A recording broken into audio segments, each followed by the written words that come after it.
You've been told your whole life, just think positive, good vibes only, believe, and you'll achieve.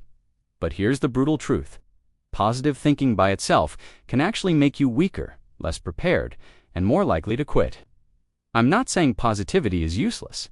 I am saying blind positivity can sabotage your success far more than a little negativity ever could. And the science proves it. Let's start with the illusion. You get a big dream. Maybe it's doubling your income, losing weight, finding love. People tell you, visualize it. Imagine it already happening. Picture yourself there. Sounds good, right? Feels inspiring. But research shows that when you indulge in pure fantasies of success, something weird happens. Your brain relaxes, as if you've already achieved it. Dopamine fires, blood pressure drops, tension eases. And because your brain now feels like it's already there, your drive to actually do the work weakens. Psychologist Gabrielle Oettingen ran these studies for decades. One experiment, participants who imagined their dream job vividly actually sent fewer job applications. People who fantasized about weight loss lost less weight. Why? Because daydreaming stole their urgency. Their mind got the satisfaction up front and quit hustling. Pure positive thinking had the opposite effect. That's the dark side nobody wants to talk about. Positivity feels good. But that's the trap. It's cheap dopamine. Another scientist, Daniel Wegner, showed how suppressing negativity through forced positivity backfires. His famous white bear experiment proved that when you tell someone not to think a thought, they obsess on it more. Same with positivity culture. People say don't think negative, so now you're not just feeling stressed, you're stressed about feeling stressed. Barbara Held called it the tyranny of the positive attitude. You're ashamed of ordinary human emotions, so you suffocate them beneath fake smiles. Over time, that doesn't create confidence. It creates burnout, anxiety, and self-hatred. Because inside you feel pain, but outside you're forced to grin, good vibes only, and society profits off it. The billion-dollar self-help industry pumps out fluffy slogans easier to sell than the raw truth. Manifest it, believe harder. But believing without building isn't power. It's fantasy. Success doesn't come from wishing. It comes from clarity, contrast, and action. The dark side of positivity shows up in relationships too. Toxic positivity says, always look at the bright side. Don't complain. Don't be sad. So when a friend suffers, instead of grieving with them, people chirp. At least it's not worse. That doesn't help. Science shows people heal faster when their pain is acknowledged, not dismissed. Excess positivity isolates the struggling. It kills empathy. Here's another killer study. Researchers asked people facing difficult exams to visualize success versus visualize the obstacles. The dreamers did worse. The realists did better.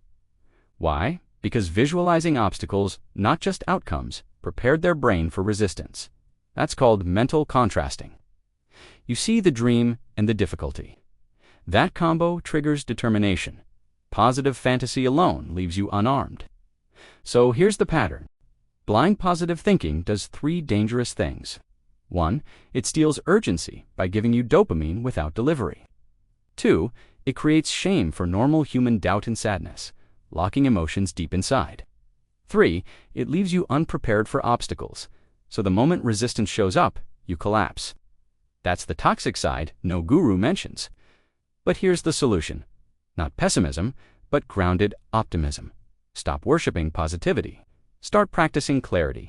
Instead of I'll magically be rich, say, I see the life I want, but I see the obstacles in between. Here's my plan. Instead of only good vibes, say, I accept my dark feelings and process them. They don't make me weak, they make me human. Instead of faking smiles, build systems. Gabrielle Oettingen developed WHOOP, wish, outcome, obstacle, plan.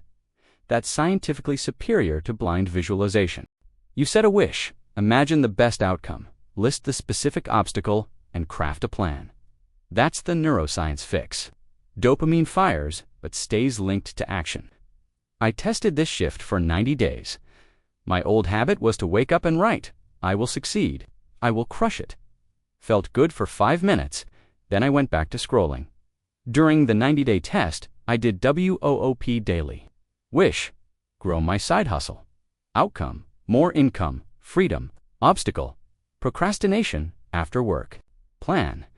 If I feel tired, I'll do 20 minutes of work before resting. That single simple plan sparked action. At the end of 90 days, output doubled. Volume crushed optimism. The science was clear. Here's the bigger truth. Life is not meant to be all sunshine. Stress is fuel. Doubt is a compass showing you where growth is hiding. Negative emotions aren't flaws, they're signals. Sadness equals something needs nurturing. Anger equals boundary breached. Anxiety equals preparation required. The brain evolved to give contrast. Cut off half the signal with positivity only, and you amputate your growth. So if positivity alone can ruin you, what actually builds you? Systems, habits, identity. Taking small, real actions daily. Designing environments that make discipline automatic. And yes, holding both hope and hardship in your vision. That's resilience. That's anti-fragility. People who only think positive crumble. People who train for obstacles endure. Think of Navy SEALs. Do they repeat good vibes only in the freezing surf?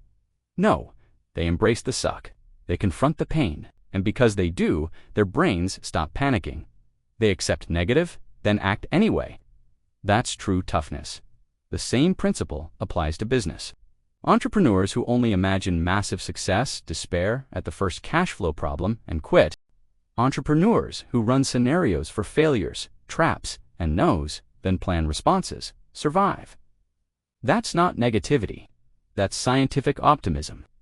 The dark side of positivity is that it sells you ease. Reality requires friction. You will fail. You will feel low, and pretending otherwise makes you weak when it arrives. So the message: don't throw out optimism, but detach it from delusion. Anchor it in reality. Vision plus preparation beats vision alone. Action plus feedback beats slogans. Acceptance of pain beats suppression. At the end of all the studies, all the trials, my conclusion is clear. Positivity isn't bad, it's incomplete. Blind positivity tricks you. Toxic positivity weakens you. But grounded optimism, hope, married to honesty, builds unstoppable minds. So next time someone tells you, hey, just think positive, look them in the eye and remember the science. Positivity by itself can rob you. What actually works is clarity, systems, resilience, and a brutal acceptance of reality. Not good vibes only, good vibes plus grit. That's the formula.